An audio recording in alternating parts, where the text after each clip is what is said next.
Hello and welcome. My name is Mary Kelly Quinn from University College Dublin, and I'm the lead researcher on the EPA-funded SSNet project.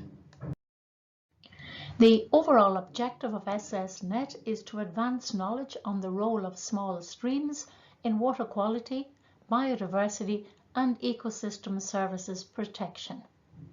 The research is relevant to information needs for the Water Framework Directive and other policies relating to biodiversity, such as national biodiversity plans, the EU Biodiversity Strategy to 2030, Habitat and Birds Directives, the UN Convention on Biological Diversity, as well as the new Nature Restoration Law.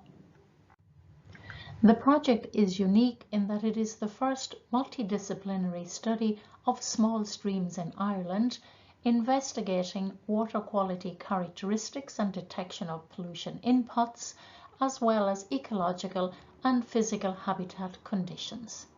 In addition, it includes an experimental component that tests the responses of aquatic organisms and ecosystem processes to combinations of climate change related stressors such as elevated CO2, variable flow, and fine sediment. We recommend that more widespread monitoring of the water quality of small streams should be undertaken to protect not only their biodiversity, but also water quality for their downstream. Here there is great potential for citizen science to contribute to monitoring. Although small streams may have relatively low biodiversity at site level compared to some mid-order rivers, their communities are much more heterogeneous across tributaries and within tributaries, and thus are important in terms of their collective or regional biodiversity. Therefore, assessment and protection of small stream biodiversity should take a network perspective.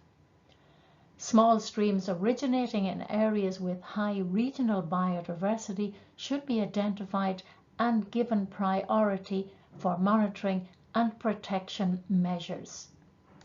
To find out more about our project and its findings, please visit our website or contact us via Twitter or by email to myself,